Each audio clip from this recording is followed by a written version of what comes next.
Hi there, I'm Announcer of Games. So this has been a video in the makings for a bit, and it's because my TikTok audience keeps asking for a Horus Heresy video. And I thought, hey, why not make a comprehensive, condensed timeline of the events of the Great Crusade and the Horus Heresy? And then I split that video into two. So I'm seeing how the Great Crusade timeline video does first, if you guys like the more serious take and everything, or if you guys would like me to do a more comedic take. But yeah, so that's the idea of this video, and if you want to support me, there is a link to my Teespring store down in the links below, and I'd appreciate it if you liked the video and shared it around on like Reddit, Facebook, Twitter, all that kind of stuff. Please, I really want this to succeed. Thank you all so much. To Lord Guilliman and Lord Inquisitor Tapish. This is supposed to be a comprehensive timeline of the Great Crusade and Horus Heresy, starting in CA.750.M30, the Primarch Project. The Emperor begins his project in creating the 20 Primarchs, along with their respective legions to help him conquer the galaxy. However, due to a betrayal by the Primarch's gene mother Erda, a chaos rift is opened in the laboratory, spiriting all 20 gene capsules to unknown locations around the galaxy. Erda escapes while the Emperor, although heartbroken, renews himself to carry on his plans and to reunite with his lost sons.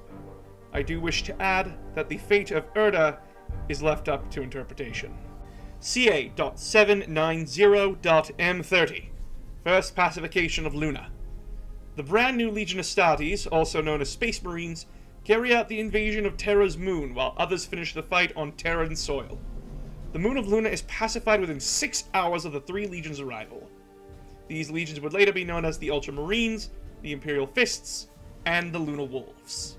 CA.798.M30, The Great Crusade begins. With Terra now under the Emperor's full control, he rallies his forces and gives a grand speech to his troops, declaring a new age for humanity and creating the new government called the Imperium of Man, which will reunite humanity and conquer the galaxy. His forces leave Terra, ready for the wars to come. CA.805.M30, The Treaty of Mars.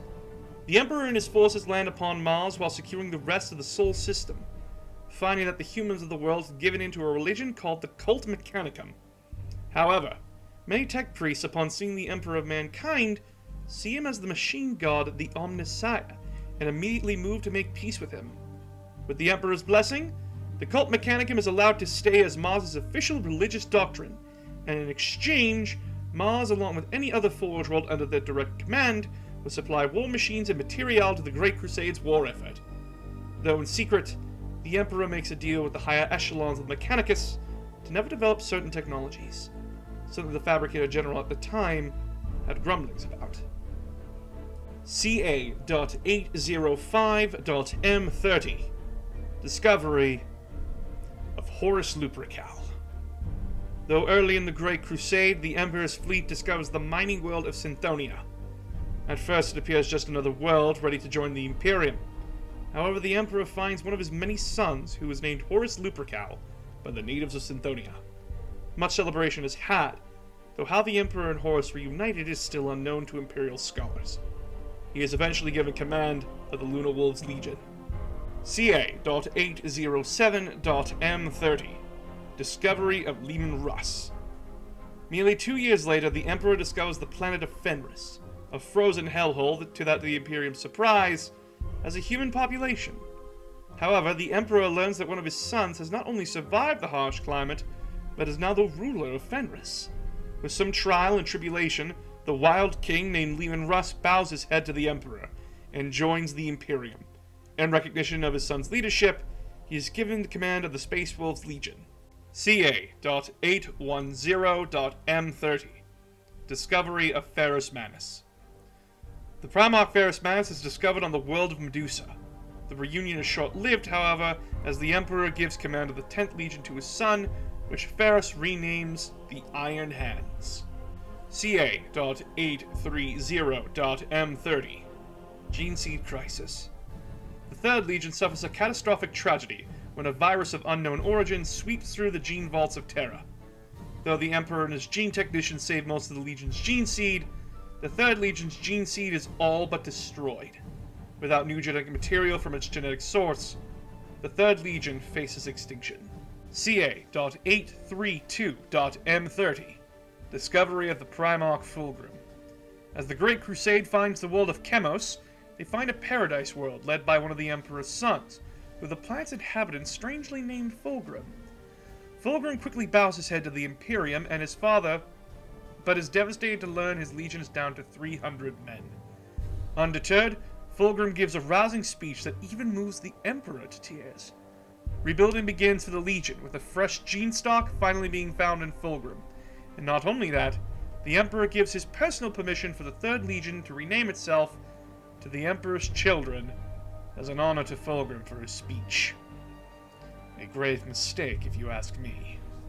Just as a word of warning for further events, sometimes there are just too many events to cover in this short time span, so I will be lumping in events together. CA.833 to 868.M30. The Great Crusade's momentum cannot be stopped by Xenos or misguided human colonies. Many worlds are taken and more Primarchs are eventually found. The Primarchs found are in order: Vulcan, Rogaldon, Robert Guilliman, Magnus the Red, Sanguinius, Lionel Johnson, Perturabo, Mortarion, Lorgar Aurelian, Jagatai Khan, and Conrad Kurz, all being restored to their proper legions, though some are more problematic than others. CA.869.M30 The Compliance of Molech. The night world of Molech is found. The planet resists Imperial authority, but is swiftly brought into the fold by the combined arms of the Imperial Army and Space Marine legions. House Divine has made the planet's rulers in the Imperium's stead. However, before the Crusade moves on, the Emperor, along with several of his sons, two of them confirmed to be Horus and Guilliman, find a mysterious portal underground. The Emperor enters the portal for a few moments, and comes out visibly aged. He wipes his son's memories of the event, and has Guilliman leave a detachment of his Ultramarines to protect Molech for unknown reasons. This was found in the Emperor's personal diaries. CA.869 to 890.M30 Rangdan Xenocides. An alien race known as the Rangdan resist the Great Crusade. Multiple Titan legions, along with the force of the Mechanicus and Dark Angels, lead the campaign against the monstrous aliens, but casualties grow extensive as the aliens prove to be more vicious and destructive than once thought. The war eventually ends in 890, with the Rangdan being pushed into the Halo Stars, a dangerous and unknown part of the galaxy. The Dark Angels Legion's total casualty count is 50,000. Due to these losses, the Dark Angels lose the title of the largest legion, that honor going to the Ultramarines, who by the end are 166,000 Space Marines strong. CA.900.M30 The Temple of the Saviour Emperor is born. Although religion is outlawed in the Imperium of Man, an Imperial officer of high rank creates the Temple of the Saviour Emperor. The religion recognizes the Emperor as the god of humanity. This goes against the teachings of the Imperial truth, a belief in science and fact that the Emperor himself put in place. This new faith grows in secret among the ranks of the Imperial Army. It is still unknown who made this religion. CA.EARLY900.M30 Primarch Angron is found. On the world of New Syria, Angron, one of the Primarchs, leads a desperate last stand against the pro-slavery rulers of the planet. However, on the eve of the final battle, the Emperor comes before his son and offers the Gladiator Lord an escape. Angron declines his invitation, deciding that dying on the fields of battle with his brothers and sisters to be worth more to him. The Emperor, not wanting to see his son killed over what he sees as a petty battle, teleports the Primarch aboard his personal flagship, before the final battle begins. Angron's gladiators are slaughtered, and the Primarch swears personal vengeance against the Emperor for his transgressions. Even worse, during a medically induced coma, the gene techs and the Emperor discover to their horror that Angron's brain has a special device surgically attached to it, called the Butcher's Nails. If any attempt is made to remove it, Angron will die. The Emperor decides to let Angron carry on as is, and eventually, Angron becomes the Lord of the 12th Legion, thanks to the words of Captain Karn. The Legion is renamed shortly thereafter from the Warhounds to the World Eaters. CA.EARLY900.M30 Knight of the Wolf. Again, nothing specific, but the Space Wolves, along with their Primarch Leman Russ, are ordered to bring the World Eaters to kneel, as the World Eaters are destroying worlds that are meant to be taken into the fold of the Imperium, as well as implementing the Butcher's Nails in the 12th Legion Astartes, as it is an illegal augmentation. Leman tries to reason with his brother Angron, but the World Eater's Primarch is not swayed. A brutal battle takes place, marking the first official action of the Space Marines fighting Space Marines. Though it is unknown who started the fight, Russ collects his warriors and returns to the Emperor, who sends new orders to the World Eaters. They are to stay in the northern fringes, fighting Xenos forces, and to stay away from core Imperial worlds. CA.941.M30 The Compliance of Davin. The Lunar Wolves Legion brings the feral world of Davin into the Imperium. However, the tribes of the planet are allowed to remain, as is due the Legion being impressed by their courage in battle and a strange, eager willingness to learn and adapt to the Imperium. The Lunar Wolves quickly adopt the concept of the warrior lodges from the Davinites, and the Lunar Wolves leave the planet in the care of the Imperial Heralds, also known as the Word Bearers, but that would be at a later date. And Horus's closest human friend, Yugen Temba, is left as the planetary governor. CA.942-963.M30 The Great Crusade continues its grand push, as more than 60% of the galaxy is falling under the Imperium's direct or indirect influence. As well, the Primarch Corvus Corax is found and reunited with the Raven God Legion. CA.964.M30 The Razing of Molachia. The Imperial Heralds, led by Lorgar Aurelian, are found to be spreading religious propaganda during their conquests. Though the Emperor ignored his son's actions due to the speed of which his legion was bringing planets under Imperial control, the Legion's pace has dropped to a snail's pace, thanks to these actions. The Emperor calls upon Lorgar and his legion to come back to the planet of Kur, where the Emperor forces Lorgar and his legion to kneel, as the Ultramarines, much to Guilliman's personal protest of the action, burns the Imperial Herald's crown jewel of worship to the Emperor Molachia to ash. The Imperial Heralds are censored for their religious practices and are ordered to return to each world they conquered and to tear down the religious teachings they themselves have put in place. The Imperial Heralds hold this shame close, as they swear payback against not only the Emperor of Mankind for shunning their worship, but the Ultramarines as well for their seemingly careless compliance of the Emperor's orders. Unknown date, unknown time. .M30. Though these are just speculative rumor, the Space Wolves are rumored to have destroyed the 2nd and 11th Legions. All records are purged of this incident, and the Primarchs and their legions supposedly are sworn to never speak of it again, and to pretend that the 2nd and 11th Legions do not exist.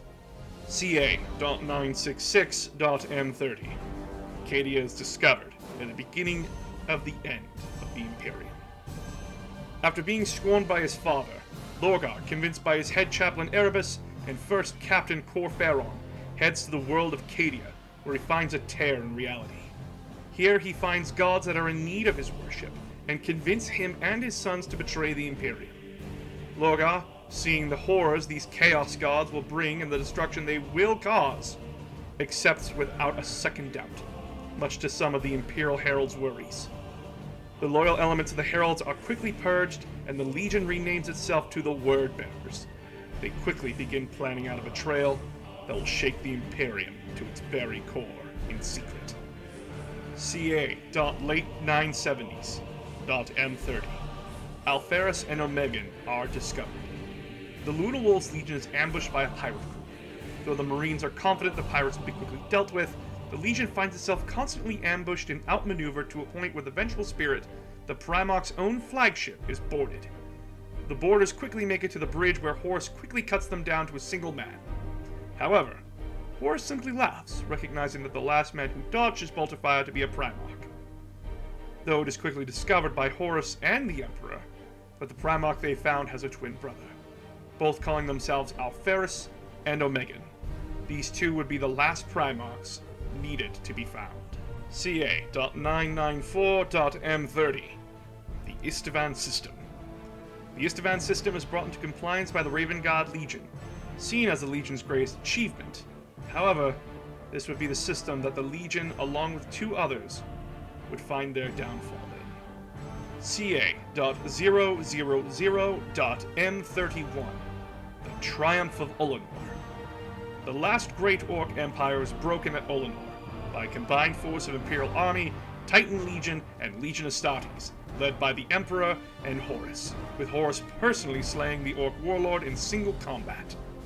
After the war, Ullanor is made into a parade ground, and Horus is crowned War Master of the Imperium by the Emperor. Horus is given the Emperor's personal authority to carry out the last campaigns of the Great Crusade as he sees fit. However, Horus in secret feels he's being abandoned by his father, and harbors the first seed of doubt that will tear the Imperium apart in the coming years. The Emperor, however, begins his secret project underneath the Imperial Palace, back on Terra, to use an ancient Xenos technology, called a webway gate, to make space travel safer for humanity. CA.001.M31 The Remembrancer Order. On orders of Malcador the Sigillite, the Emperor's right hand and the longest living human, founds the Remembrancer Order, an order of artists, musicians, poets, and historians to go out and record the history of the Great Crusade. The Remembrancer Order's reception by the legions, however, is lukewarm at best, as many legions see them as a bother, and some legions even threaten them with violence. The Remembrancers, even in this harsh time, continue their work despite the opposition to them. CA.001.M31 Cleansing of 28-3. The system designated as Lair is found to be too problematic for the Imperium to handle, as its Serpentine Xeno inhabitants and their technologies are too much for current Imperial forces. Fulgrim, however, claims his Legion can subjugate the Xenos and their system in a year. Though his promise is kept, the Emperor's Children Legion suffers heavy casualties from the campaign, and the Legion begins to act strangely, taking part in strange and disturbing rituals, once used by the very aliens they killed. The Legion sadly falls into chaotic corruption soon after the campaign ends. CA.001.M31 The Council of Nikea and the Trial of Manus the Red. A question of Psyker's worth and legality is finally brought to a great trial on the planet of Nikea. Not only that, but it also acts as a trial for the Primarch Manus the Red, as his Legion and himself have been accused of witchcraft. Though many give good arguments, the lies of Manus, along with the damning testimony of a Space Wolf rune priest over the Thousand Suns creatures known as Tutelaries, the Emperor outlaws Psykers across the Imperium. Unless the Psykers are brought through the Scala Progenium, on Terra, or our astropaths, all Psykers are to shackle their powers, and Legion librarians are to return to regular ranks of their Marine battle brothers, or suffer the penalty of death. As for Manus and his Legion, they suffer censorship, and are told to go wait on the home planet of Prospero for further orders, or judgment. CA.001.M31 Compliance of 63-19. The Luna Wolves Legion discovers the false Imperium and quickly subjugates it. However, during the compliance, Horus's favorite captain and close friend, Hastur Sejanus, is killed. Due to this, an opening is made in the Primarch's personal advisors, which is filled in by Captain Garviel Loken of the 10th Company. Though this too does not go smoothly, as at the last holdout, Loken is nearly killed by a member of his company being possessed by presumably a demon. The demon's rampage leads to many Imperial army and remembrancers seeking comfort in the religion of the Emperor, something that doesn't sit well with Legion Marines. CA.002.M31 War with the Interrex.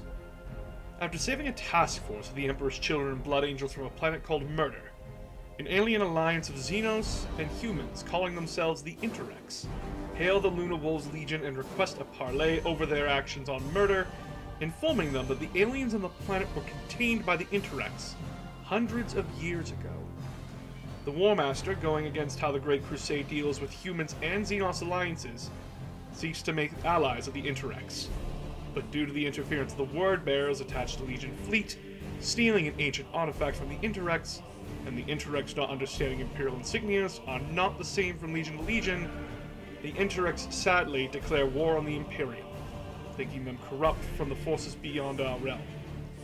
Horus falls into a depression over this misunderstanding, leaving the Word-Bearer's chaplain Erebus to gain favor with the War Master, the stroking that oppressed Primarch's ego. CA.004.M31 Battle over Davin's Moon. After Horus renamed his legion to the Sons of Horus, his legion is called back by the Word-Bearers on the planet of Davin, requesting support, as Temba and his forces have rebelled against Imperial authority. The War Master quickly deploys his forces to the moon of Davin, but finds the once beautiful moon has turned into a murky swamp. Quickly, the Sons of Horus are engaged by an unknown enemy that can easily cut through their power armor. Though the battle is slow going, Horus and his forces eventually reach Temba's stronghold, and, fighting their way through more of the unknown Xenos, find Temba. The Primarch engages the traitor, but finds his old mortal friend to be unnaturally strong. The battle is fierce, and though Horus slays Temba, his old friend leaves a warning for Horus, that dark forces press at the Imperium, and that he must be strong. Shortly after, Horus collapses from his wounds, as the weapons used to wound him was the very relic the Word-Bearer stole from the Interrex, an ancient sword of demonic origin. CA.004.M31 Horus corrupted. The Sons of Horus are in a panic that Horus's condition is only growing worse, and that no medical procedure or medicine is helping him. Turning in desperation to listen to the words of Erebus, who says the people of Davin can heal the wounded Primarch. Though the Legion is split on the decision, the warrior lodges take matters into their own hands and take the War Master to the planet's surface. He is taken to a temple where the Primarch, while in a healing coma, communicates with the gods. The gods stroke Horus's fears that the Emperor set him up for failure, and show him a vision of the future. The vision is of an Imperium given into superstition, paranoia, and religious fervor. However, Horus's brother Magnus the Red reaches out and tries to stop Horus's corruption, only to be the very thing to push Horus over the edge in joining chaos, as it is clear to Horus that the Emperor cannot control even his own sons, who blatantly break his own rules. Horus is healed of his wounds by demonic powers, and begins planning the great betrayal with the forces loyal to him, and only him. CA.004 and 5.M31 The Heresy Grows. Horus swiftly brings 7 other legions into rebellion with him in secret. The legions that join him are as follows: the Death God, the Emperor's Children, the World Eaters, the Night Lords, the Alpha Legion, the Iron Warriors, and the Word-Bearers. All in secret, these legions declare their loyalties to Horus, while purging loyalist elements from within their legions. While these purges happen, Horus deploys loyalist forces around the galaxy, weakening the defenses of humanity and removing obstacles he knows he cannot turn to his side, as well as setting up the Thousand Suns and their Primarch to be wiped out by the Space Wolves. CA.005.M31 The Burning of Prospero. Due to Magnus trying to warn his father using the powers the Imperium outlawed, the Emperor sent Leman, Russ, and his Space Wolves to detain Magnus the Red and bring him back to Terra to answer for his crimes. However, Horus changes Leman Russ's orders from capture to kill, and the Space Wolves lead a very messy campaign against their one-time cousins. Magnus is killed in the engagement, his soul shattered into hundreds of pieces that scatter across the galaxy, but only after Magnus reveals Horus's treachery to Leman and saves his sons by making a deal with the Chaos God Tzeentch. Leman, Russ, and his forces regroup and quickly retreat back to Terra,